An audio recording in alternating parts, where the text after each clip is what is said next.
존경하고 사랑하는 우리 구독자 여러분 반갑습니다. 여러분의 천만 라디오 천혜자입니다. 오전 시간 한번 살펴볼까요?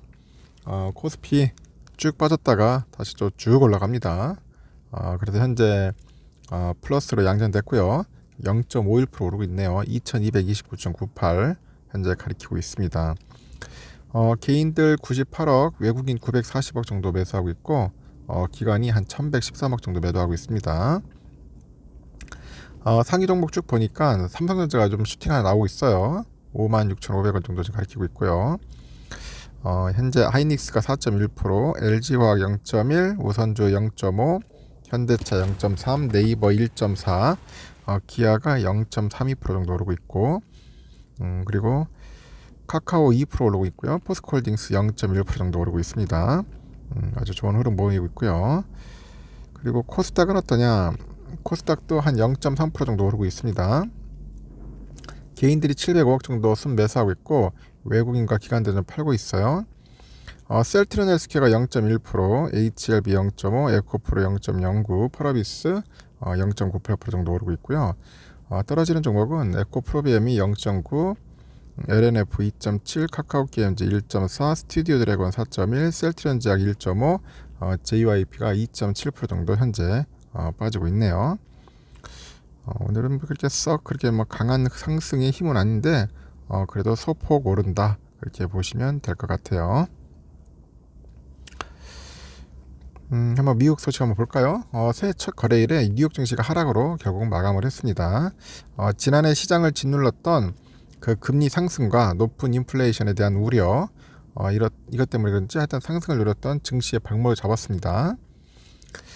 다우지수는 전날보다 10.88포인트 내려가지고 33,136.37이네요.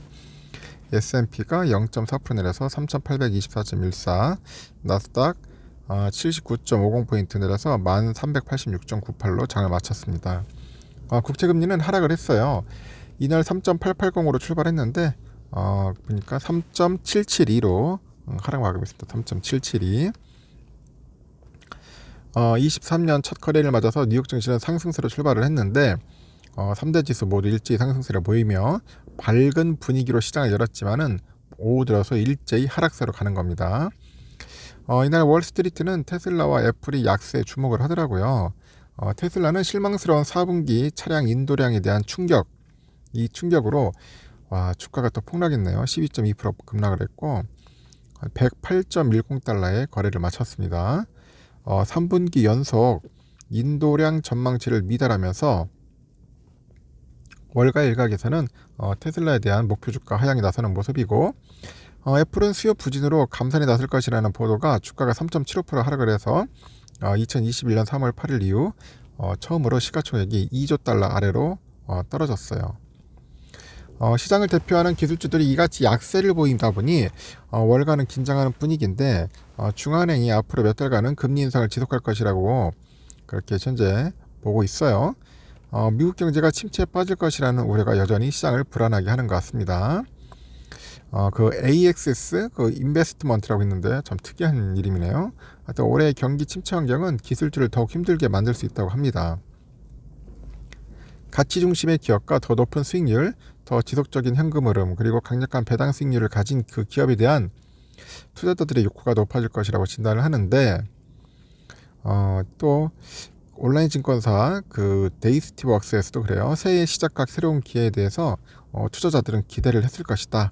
그러나 높은 인플레이션하고 우크라이나 전쟁 같은 기본적인 구조적 문제는 여전히 남아있는 상태라고 합니다. 그래서 단기적인 변동성은 좋은 거래 기회를 줄 수는 있겠지만은 장기적으로 볼 때는 좀 어려운 구간이 있을 것이라고 덧붙이는 것 같습니다.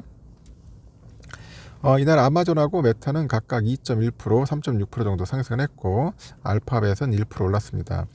월마트 1.2%, 타겟이 1.8% 상승했고 보잉이 2.5%, 다우도 1.28% 올랐고요. 금융주도 강세네요. 뱅크 오브 아메리카 1.1%, 웰스파고 1.2% 올랐고 시티그룹도 1.2% 올랐어요. 반면에 리비안 5.9, 루시드 9.6% 하락을 했고요. 에너지주는 일제히 하락 약세를 보였는데 APA 그 6.5%, 대본에너지 5.5% 내렸고 옥시덴탈 3.08, 쉐브론도 3.07% 하락을 했습니다. 금 가격은 큰 폭으로 오르면서 6개월 만에 최고치를 기록을 했는데 이날 뉴욕 상품거래소에서 2월 인도분 금 가격이 전거래일보다 온스당 19.20달러 올라서 1845.40달러 거래 마쳤고 시장은 올해 금값이 전반적인 상승세를 보일 것이라는 기대하는 모습입니다. 지난 11일부터 경기 침체를 예상하는 목소리가 높아지다 보니 증시가 불안한 모습을 보이기 시작했고요. 중앙은행들의 금 매입이 늘면서 금에 대한 수요가 증가하기 때문입니다. 그리고 삭소뱅크야 그 올 한센 그 상품 전략 헤드가 그럽니다. 중앙은행이 기준금리가 정점을 찍고 달러 약세랑 함께 인플레이션이 연말까지 예상했던 3% 이하로 떨어지지는 않을 것이다. 그런 전제 하에서 경기 침체와 증시의 밸류에이션 위험은 올해 금 가격에 우호적인 환경을 제공한다고 진단을 하네요. 이어서 지난해 여러 중앙은행들이 기록적인 양을 사들였을 때 보였던 탈달러화가 계속될 것 같다. 이는 금 시장에 안전매트를 깔아준 셈이라고 합니다. 단순한 강세가 아니라 올해 금값이 사상 최고치를 경신할 거라는 전망도 있는데요.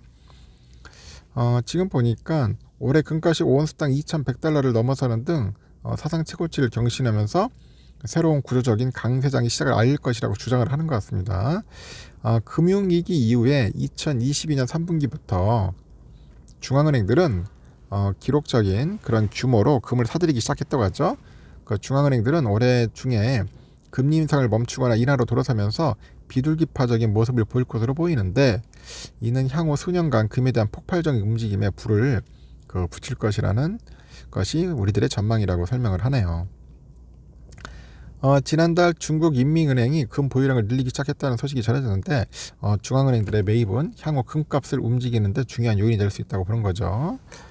하여튼 금값이 크게 움직일 가능성이 크다고 스위스 아시아 캐피탈도 그러네요. 단순히 10% 20% 수준이 아닐 것이다. 나는 금값이 최고가를 경신하는 것을 보게 될 것이다. 그렇게 생각을 한답니다. 이날 국제유가는 중국 경제에 대한 우려 속에서 하락을 했는데 서부 텍사스산 원유 2월 인도분이 배럴당 3.05달러 내려서 77.21달러고요. 3월분 북해산 브렌트유도 배럴당 3.57달러 내려서 82.34달러, 달러와는 강세네요. 전날보다 1.13% 올라서 104.69를 기록하고 있습니다. 이렇고요. 우리 삼성전자는 56,700원, 600원, 지금 8번까지 왔다 갔다 하는 것 같습니다. 아주 좋은 흐름 보이고 있고 역시나 이제 외인들이 돌아온다. 외인이 돌아옵니다. 그리고 우선주도 51,100원이 되겠어요. 51,100원, 200원 왔다 갔다 하고 있습니다. 좋은 흐름 보입니다. 51,100원도 뺐죠. 강한 충격, 강한 슈팅. 외국인들 좀 팔고 있네요. 우선주는. 영향이 좀 있을 거예요. 제가 볼 때는 어제 그 세액공제 영향도 있고 해서 어느 정도 삼성전자가 좀 상승을 타는 것 같습니다.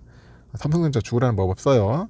하여튼 쌀 때, 떨어질 때 좀 부지런히 주워 담는 게 나중에 보면은 큰 도움이 되지 않겠나 하는 생각을 합니다. 여기까지 하겠습니다. 좋은 하루 보내십시오.